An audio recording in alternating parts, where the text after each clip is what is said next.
Speaking அவனோட sense தான் கேமை ரீட்டைன் பண்ணி கொண்டு போதே தவிர அவனும் வந்து ஒரு ஒரு ஒரு விதமான ஒரு எப்படி சொல்றது எலைட் பொலிட்டிக்கல் டிராமா ஒன்று பண்ணிட்டு இருக்காரு அவரு. ஒரு எலைட்டான பொலிட்டிக்கல் டிராமா. எலைட் பொலிட்டிக்கல் டிராமான்றத எப்படி மீன் பண்ணி சொல்றதுன்னா, பொலிட்டீஷியன் வந்து கஷ்டப்படுறவங்களுக்காக அந்த இடத்துல கண்ணீர் விட்டு அதை விளம்பரப்படுத்துவாங்க. அந்த கேமை வந்து ஆமா. இவர் நல்லா அழகா பண்றாரு. அதாவது ச்சே வாழ்க்கை வீணா நேத்து தான் போகுதுன்னு இவருக்கு தைரியம் வந்திருக்கு. கொஞ்சம் பாயிண்டா ஒரு பாயிண்ட் பேசினாரு, பேசிட்டு உட்காந்துட்டாரு. சார் அதே போல சபரி வந்து ரொம்ப ஆர்டிஃபிஷியலா தெரியுது. ஏன்னா இப்போ போன சீசன்ல அருண் விஷால் சேனல் ப்ராடக்டா இருந்தாலும் கொஞ்சம் ரியலிஸ்டிக்கா இருந்ததுனால அவரை கொண்டு போயிட்டாங்க. இவர் வந்து ரொம்ப ஆர்டிஃபிஷியலா இருக்காரு. போன வருஷம் அவங்க வந்து ரோட் ஷோல நீங்களும் சுரேஷ் தாத்தாவும் அந்த ஷோல போயிருப்பீங்க. ரொம்ப நேச்சுரலா ரொம்ப காமெடி பண்ணிட்டு ஃபன்னா இருந்தாரு. பட் இங்க வந்து ரொம்ப ஆர்டிஃபிஷியலா ஃபேக்கா இருக்கிற மாதிரி இருக்கு. அது எப்படி எடுத்துக்கிறீங்க? அதாவது 4th சீசன்ல இருந்த ஆரியும் 5th சீசன்ல இருந்த ராஜுவையும் 6th சீசன்ல அப்பப்ப இருக்கிற ஒரு 2-3 பிளேயர்லயும் 7th சீசன்ல இருக்கக்கூடிய ஒரு நான் இந்த 7th 8th எல்லாம் பேர் சொல்ல விருப்பப்படல. இந்த மாதிரியான பிளேயர்ஸையும் இதெல்லாம் தான் தன்னோட புக் ஆஃப் நோட்ஸ்ன்னு ஒன்று எழுதி என்னென்ன கருமத்தெல்லாம் பண்ணுமோ இந்த ஷோல அதை பண்ணிட்டு இருக்காப்ல சபரி. அவன் சபரி மாதிரி விளையாண்டாலே எனக்கு தெரிஞ்சு அவன் ஓம் ப்ராடக்டா இருந்தா கூட அவனுக்கான க்ரௌடு ஃபார்ம் ஆயிடும். அவனுடைய ஒரிஜினலா ஃபார்ம் பண்ண க்ரௌட இந்த ஷோல கன்றாவியா ஒன்று பண்ணி அவன் அவன் வந்து எப்படி அவன் அவன் ஆக்சுவலா வந்து அவன் ஒரு குவாலிட்டியான பர்சன். ஆஸ் அ பர்சனாலிட்டியா அவன் ஒரு குவாலிட்டியான பர்சன். இந்த கேம் ஷோல நீங்க சொல்ற ஆர்டிஃபிஷியல் இன்டெலிஜென்ஸ்க்கே டஃப் கொடுக்குற அளவுக்கு அவன் ஒன்று பண்றான். இன்ஃபேக்ட் அவன் ரொம்ப பெருசா ஒரு மாதிரி சுகர் கோட்டட்னு சொல்லுவாங்க அப்படின்னு நேற்று இவர் சொன்னாரு. கனி சுகர் கோட்டட்லாம் வந்து வேற கேட்டகரி. ஆனா சபரி பண்றது எப்படி இருக்குன்னா எனக்கு என்னமோ கையில அதாவது இந்த சத்குரு நித்யானந்தா இவங்களுக்கு டஃப் கொடுக்குற அளவுக்கு அந்த வீட்டுக்குள்ள ஏதோ ஒன்று ட்ரை பண்றான். ஆனா இது எதுக்கு அதெல்லாம் பண்றான்னு தெரியல. இதெல்லாம் இதெல்லாம் விட்டுட்டு அவனோட ரெகுலர் வே சர்க்காஸ்டிக்கா நக்கல் அடிச்சுட்டு ஜாலியா மொக்க பண்ணிட்டு இந்த ஒரு ஷோக்குள்ள வந்து நான் வில்லனே ஆகக்கூடாதுன்னு நடிச்சா அது எப்படிங்க? ஒரு ஷோக்குள்ள வந்துட்டோம், ரியாலிட்டி ஷோ.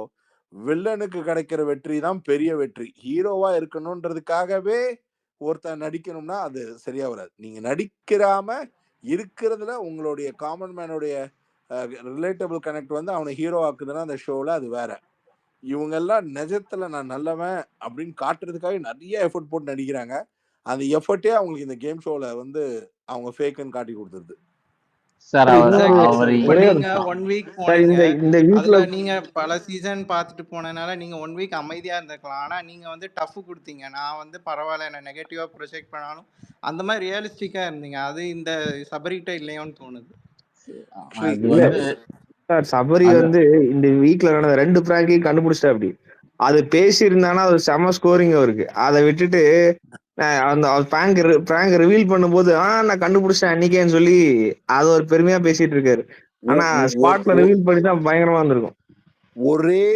ஒரே ஒரு விஷயம் மட்டும் சபரி பண்ண இந்த கேம் டோட்டலா மாறிடும். சபரி என்ன பண்ணும்னா யாருடைய ஃப்ரெண்ட்ஷிப்பையும் டிபெண்டன்ட் கேமா கன்வெர்ட் பண்ணாம ஒரு மாதிரி இந்த பக்கம் வந்துட்டு எந்த ஒரு அட்வைஸும் பண்ணாம இந்த அட்வைஸா போயிட்டு இருக்குல்ல ஒரு ரோட் ஷோ பூரா அவர் பண்றது அதெல்லாம் எடுத்துட்டு ஸ்ட்ரெயிட்டாவே அவர்கிட்ட ஒரு இண்டிவிஜுவல் கேம் ஒரு பாயிண்ட் இருக்குன்னா அதை ஏதாவது எக்ஸ்போஸ் பண்ணி ஆடி அந்த எக்ஸ்போஸ் பண்ணி போனா போதும். இவர் என்ன பண்றாரு அவருக்கு ஒரு கேங் செட் ஆயிடுச்சு.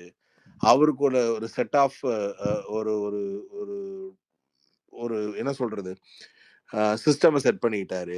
அவர் என்ன நினைக்கிறாரு, திவாகரை தொட்டாவோ பார்வதி தொட்டாவோ வந்து ஆயிடக்கூடாது, நம்ம இண்டிவிஜுவலா யூனிக்கா இருக்கணும்னு சொல்லிட்டு ஒரு மாதிரி இவங்க எப்படி வேணாலும் வச்சுக்கலாம், குரூப் அன்பு கேங் ஆர் வாட்எவர். ஆனா கம்ப்ளீட்டா அவர் ஒரு இண்டிவிஜுவல் பிளேயர்ன்றதை கம்ப்ளீட்டா ரூல்ட் அவுட் ஆகிட்டார். அந்த ரூல்ட் அவுட் ஆக்குனதை மட்டும் அவர் ரூல் இன் பண்ணி கேம் விளையாட ஆரம்பிச்சாதான் சபரின்னு தெரியும். சார் அது போன வாரம் எபிசோடு வீக்கெண்ட் எபிசோடுக்கு முன்னாடி தான் இந்த ஸ்டார்ட் மியூசிக் போட்டிருந்தாங்க. அதுல இருக்கிற சபரி கூட கொஞ்சமாவது இதுல இருந்திருந்தாருன்னு வச்சுக்கோங்களேன், ஒரு ஃபன் அண்ட் என்டர்டைன்மெண்ட் கண்டென்ட்டுக்காகவே அவர் வந்து பேசப்பட்டிருப்பாரு இந்த இவரு அதுக்கு போக மாட்டேங்கிறாருன்ற. பார்வை கலாய்ச்சு பேசலாம், இவங்கள கலாய்ச்சு அரோராவை கலாய்ச்சு பேசலாம், அந்த அந்த கலாய்ச்சு பேசுற இல்ல எஃப்ஜேவை கலாய்ச்சு பேசலாம். இந்த மாதிரி பேசுறதுக்குலாம் அவ்வளவு இருக்கு. இப்ப என்னன்னா அந்த குட் புக் லிஸ்ட்ல இருக்கணும்ன்றத ட்ரை பண்றது தான் தப்பா போகுது. விக்ரம பொறுத்த வரைக்கும் அவங்க உள்ளுக்குள்ள இருக்க பிளேயர்ஸ் வந்து இப்பவே ஆல்ரெடி ஒரு பெருங்காயத்தை எடுத்தா கூட அதுல பாதி பெருங்காயத்தை அவருக்கு தான் கொடுக்குறாங்க. ஏன்னா அந்த வீட்டுல இருக்க பெரும் காயத்தெல்லாம் அவர் தான் தொடச்சு கண்டுபிடிக்கிறாரு. நான் என்ன சொல்றேன், இந்த குட் புக் வந்து இப்ப இந்த ஷோவுக்கு எந்த லெவலுக்கு போதோ இதை நீங்களே தூக்கிட்டு போய் ஒருத்தனை வின்னர் டிக்ளேர் பண்ற மாதிரி கொண்டு போயிடாதீங்க. ஏன்னா இப்ப இவங்களோட பொசிஷன் என்ன, டஃப் கொடுத்து கெட்ட பேரோட விளையாடுறவனோட இந்த மாதிரி ஒரு மாதிரி பேம்பர்ட அவர் தான் அந்த எலைட் பொலிட்டிக்கல் ட்ராமா ஒன்று ட்ரை பண்ணிட்டு இருக்கு. இவங்களுக்குள்ளதான் அந்த சண்டை போயிட்டே இருக்கும். ஆக்சுவலா ஒரு பாயிண்ட்ல யாராச்சும் பார்வதிய நான் கூட வைல்ட் கார்டு அப்படிதான் நினைச்சேன். பார்வதி இந்த கத்துறாங்க, உள்ள போய் பார்வதி கூட பார்வதியை விட சென்சிபிளா பேசி பார்வதிக்கு ஒரு ஒரு kind of a game tough கொடுப்பாங்கன்னு நினைச்சா, ஓன் டெசிமல் 4.0னா என் டெசிமல் 5.0 மாதிரி ஒண்ணு பண்ணிட்டு இருந்தா அப்புறம் இந்த கேமை யார் காப்பாத்துறது? பேய்க்கும் சண்டை மேடம்.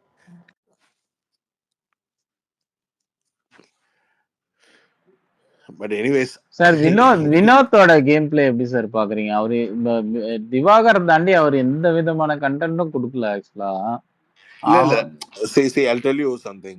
அதாவது அவர் ஒரு கண்டென்ட் கொடுக்குறாரு சரிங்களா, அதுல மேஜர் ஹைலைட் என்ன ஆயிடுச்சுன்னா திவாகர் கண்டென்ட் தான். நம்மளால திவாகர் கண்டென்ட்டை தாண்டி மிச்சம் பாக்குற கண்டென்ட் திவாகர் அளவுக்கு ஹைலைட் ஆக மாட்டேங்குது. அவரு கமருதீனுக்காக பேசுற இடங்கள் நான் பார்த்திருக்கேன், அவர் சில பேருக்காக பேசுற இடங்கள் நான் பாக்குறேன்.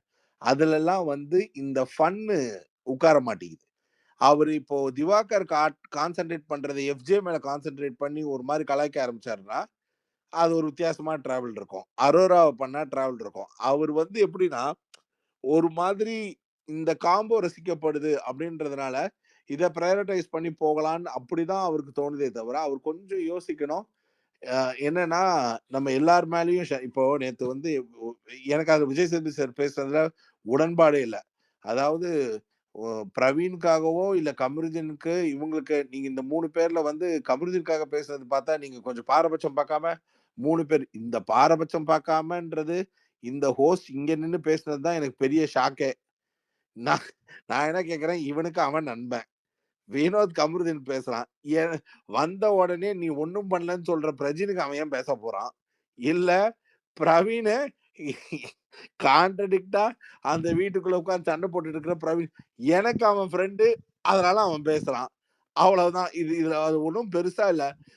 அந்த அன்பு அந்த அக்கறையும் எல்லாரு மேலேயும் ஒன்னா இருக்கும்னா அந்த மனிதாபிமானம் எல்லாருக்குமே இருக்கும். இப்ப நீங்களும் அந்த வீட்டுக்குள்ள இருந்தீங்கன்னா யாரும் சண்டை போட்டுக்காதீங்கன்னு காமனா இருப்பீங்க. உங்க ஃப்ரெண்டுக்கு என்ன ஆகுதுன்னு தான் நீங்க பாப்பீங்களே தவிர சுத்தி ஏடா சொன்னா கேக்குறீங்களாடான்னு போயிடுவீங்க. ஆனா ஒண்ணும் பண்ணாங்க பாருங்க அந்த ஷோல, அப்படி பாரபட்சம் இல்லாம அக்கறை காட்டுங்கன்னு. நீங்க கனி மேல காட்டுற அந்த பாரபட்சம் இல்லாத அக்கறையை நாங்க பாத்துக்கிட்டு தான் இருக்கோம் சார். ரொம்ப பாரபட்சம் இல்லாம இருக்கீங்க. ஆமா சார், இவரு கனியை சுகர் கோட்டுன்னு சொல்லிட்டு இவரு வந்து சுகர் கோட்டிங் பண்ணிட்டு இருந்தாரு. கனியுமே ஒரு 80 days கொண்டு போயிடுவாங்களோ. இவர் சுகர் குடோனுங்க, கனிய சுகர் ஃபேக்டரின்னு. ஆமா, இவரு சுகர் இல்ல சார், எதுக்கு இப்ப விக்ரம் பண்ற மாதிரி தானே கனிக்கும் சப்போர்ட் இருக்கு. டைலாக் தான்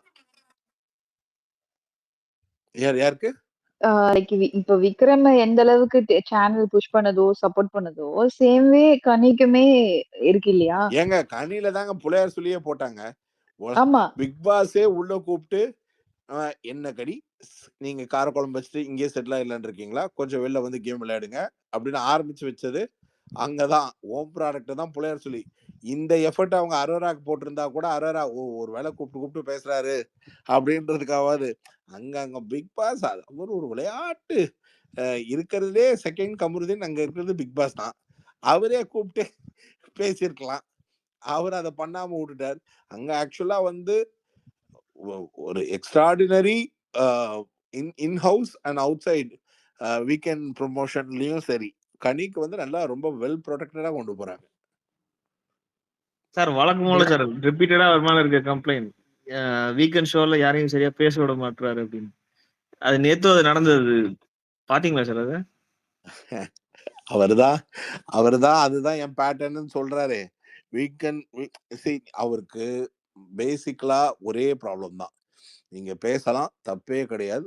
எனக்கு புரியல அப்படின்றத நான் ஒத்துக்கிறதுக்கு தயாரா கிடையாது.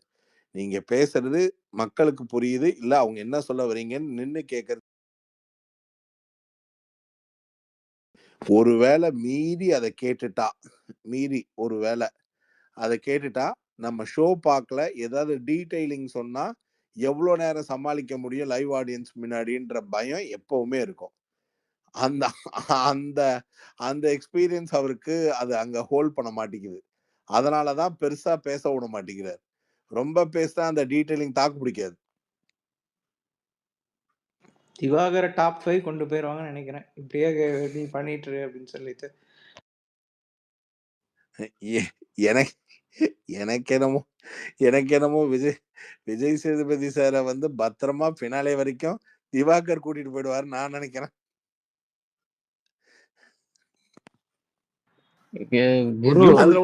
குரு கீழே தாத்தா சுரேஷ் தாத்தா எல்லாம் இருக்காரு, கொஞ்சம் நல்லா ஏத்துங்க குரு.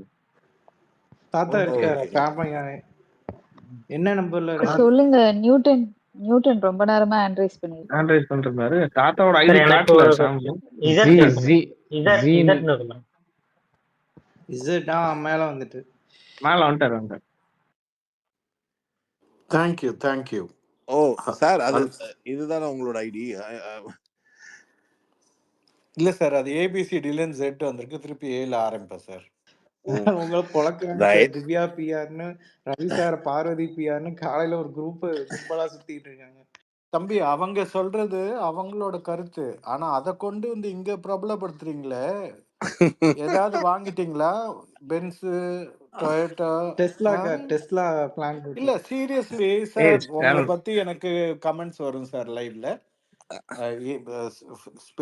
ஸ்பேஸ்ல இருக்குங்களை பத்தி I don't give in to that. இவங்க சொல்றாங்களேன்ட்டு நம்ம பண்றது இல்லை. ஏன்னா உள்ளுக்குள்ள ஒரு பிக் பாஸ் நடக்குது, நம்ம இங்க ஒரு பிக் பாஸ் நடத்துவோம் இவங்களெல்லாம் வச்சு அப்படின்ட்டு பண்றாங்க. அன்லெஸ் அண்ட் அன்டில் நமக்கு எதாவது இருந்தா நம்ம நேரம் பேசிக்க போறோம் இல்ல. we are not here to disfame or disfigure anyone. அந்த மாதிரி வாய்க்கா வரப்பு தகராறு நம்ம யார்ட்டையுமே இல்லை. பட் ஸ்டாலியன் மாதிரி நடுவில் வந்து சிரிச்சுக்கிட்டே அப்படி இப்படி போட்டு போட்டு கொடுத்துட்டு போறது தான் அண்டர்ஸ்டாண்டிங் இல்லையா, இல்லை நிஜமா டவுட்டா அப்படின்ற ஒரு சந்தேகம் வருது எனக்கு.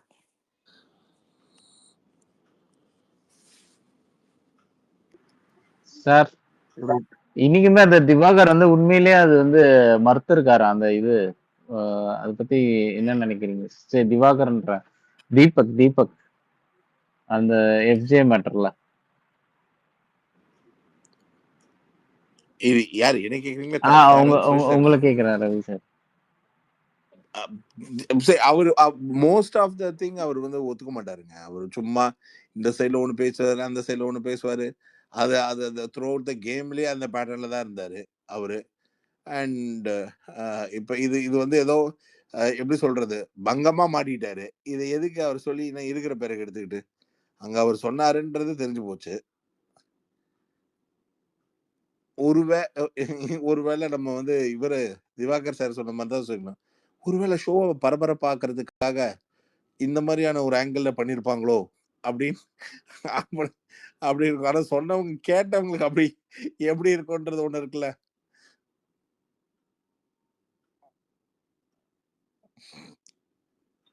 சார் அந்த வீடியோ மேல டேப் பண்ணிருக்கேன். எனக்கு ஒரு அப்போ இந்த ப்ரோமோ வந்து வைல்ட் கார்டுல அமித் தூக்க தான் பிளானா, இல்ல அமித்துக்கு வந்து ஸ்கோர் பண்ணி கொடுக்கறதுக்காக இது பண்ணாங்க? இல்ல கொஞ்சம் போக் பண்ணாதானே இந்த எசன்ஸ் ஆஃப் சீரியஸ்னஸ் வந்து வைல்ட் கார்டோட seriousness much better than all the players. அவங்களுக்கு no chance. Every day is a last day மாதிரி திங்க் பண்ணி விளையாண்டாதான் they have to make their game interesting. நீங்க வந்து அவங்க வந்து you can not let them play ரொம்ப சஃபஸ்டிகேட்டடா டைம் இருக்குன்னு நினைச்சு ஃபர்ஸ்ட்ல இருந்து ஆடிட்டு இருக்கிற அந்த பிளேயரோடைய ஃபீல் ஆட முடியாது. ஏன்னா எல்லாம் பிளஸ் அண்ட் மைனஸும் பார்த்தாச்சு. ப்ரோஸ் அண்ட் கான்ஸும் பார்த்தாச்சு. ஸோ அதனால கேமை எக்ஸ்போஸ் பண்ணி ஆடுற அந்த கேமை சீக்கிரமா ஆரம்பிக்கலைன்னா அதை விட்டுட்டு நீங்களும் வீட்டுக்குள்ள வந்து ரெகுலர் ஆக்டிவிட்டீஸ்க்கும் அதுக்கான விஷயத்துக்காகவும் இல்லை ஒரு ரைட் இந்த பாயிண்ட் வரட்டும் பேசலான்ற மாதிரி இருந்தீங்கன்னா, அண்ட் அமித் கிட்ட நீங்க பெருசா எக்ஸ்பெக்டேஷன் வைக்கிறதும் வேஸ்ட். அவர் வந்து அவருக்கான நேச்சருக்கு அகைன்ஸ்ட்ல அவர் ஒண்ணு பண்ணுவாருன்ற நம்பிக்கை எனக்கு இல்ல. பேச்சு தடுமாற்றம் கொஞ்சம் இருக்கு சார்.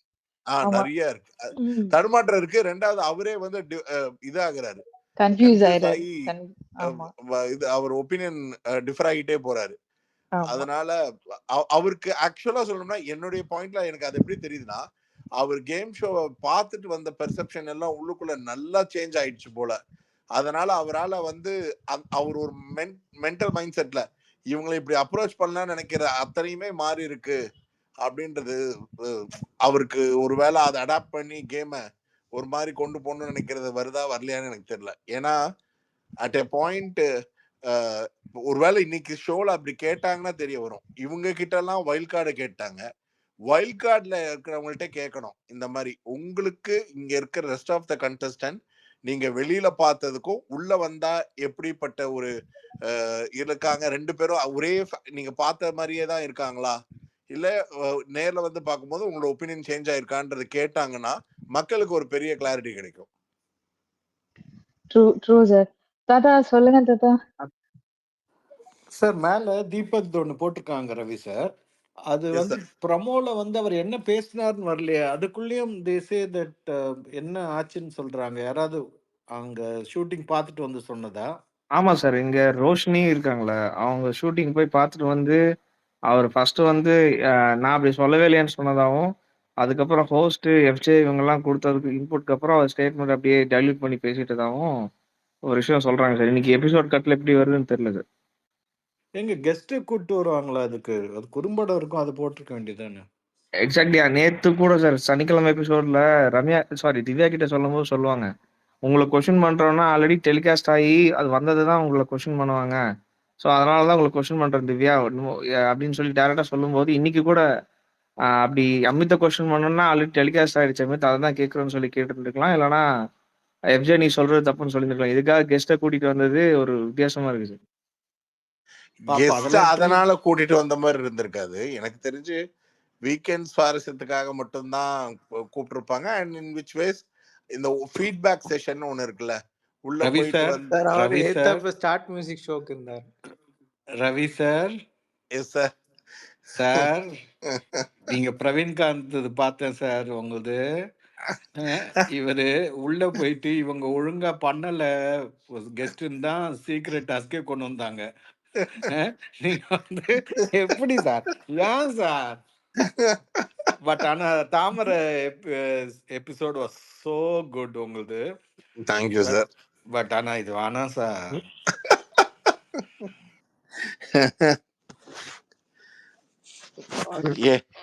இன்னொரு செட் ஆஃப் இன்டர்வியூ நடந்திருக்கு சார், அதை நானே கொஞ்சம் பயந்து தான் பார்த்தேன்.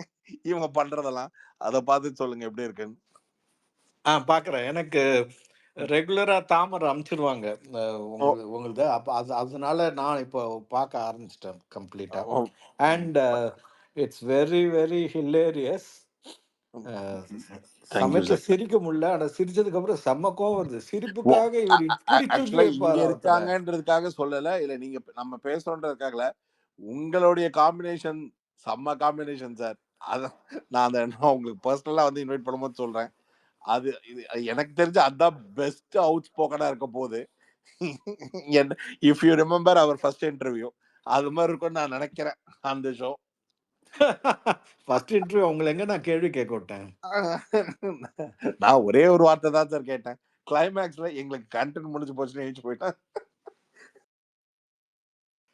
பட் அது 2 தான் கொடுத்துருந்தேன் நான். உங்களுக்கு ஒண்ணு, வனிதாக்கு ஒண்ணு அந்த சீசன்ல. கரெக்ட். அதுல சூப்பர். ஸ்பாட்டன் பேசலாம். Hi Ravi sir. இப்ப ஒரே ஒரு ஃபோன் கால் அட்டெண்ட் பண்ணனும்னா இப்ப ஹோஸ்ட்ல இருந்து போனா கால் கட் ஆயிடுமா? இது செஷன் கட் ஆயிடுமா? கட் ஆயிடும் சார், கட் ஆயிடும். ஆமா, ரொம்ப நேரம் இருந்தா கட் ஆயிடும். இப்ப இந்த ஹோஸ்ட் ஒரு செகண்ட் யாருக்கா சேஞ்ச் பண்ணி ஃபோன் கால் பேசிட்டு திருப்பி வரதா இருந்தா பாசிபிள் அது? சேஞ்ச் எனக்கு பண்ண கொடுங்க முடியாது. சார். ஹோஸ்ட் Host- சேஞ்ச் பண்ண முடியாது. ஹோஸ்ட் எப்படி ஆமா. சேஞ்ச் பண்ண முடியும் சார்? நீங்க டக்குன்னு அட்டன் பண்ணிட்டு ஒரு 10-15 செகண்ட்ஸ்ல வந்துட்டீங்கன்னா ஒன்னாவது. சார் நீங்க அட்டன் பண்ணுங்க, கட் ஆயிடுச்சுன்னா நான் வேணா திரும்பி ஸ்பேஸ் போடுறேன் வாங்க. ஏன்னா தொடர்ந்து அடிக்கிறாங்களா, அதான் cut பண்ணிக்கிட்டே இருக்கேன். அதான் நீங்க அட்டன் பண்ணுங்க, ஸ்பேஸ் அதுக்குள்ள எண்ட் ஆயிடுச்சு அப்படின்னா நான் திரும்பி வேற யாராவது போடலாம், ஸ்பேஸ் போடலாம். fine. நீங்க அதுல Okay, ஜாயின் bro. பண்ணுங்க. ஓகே. Fine. Yeah.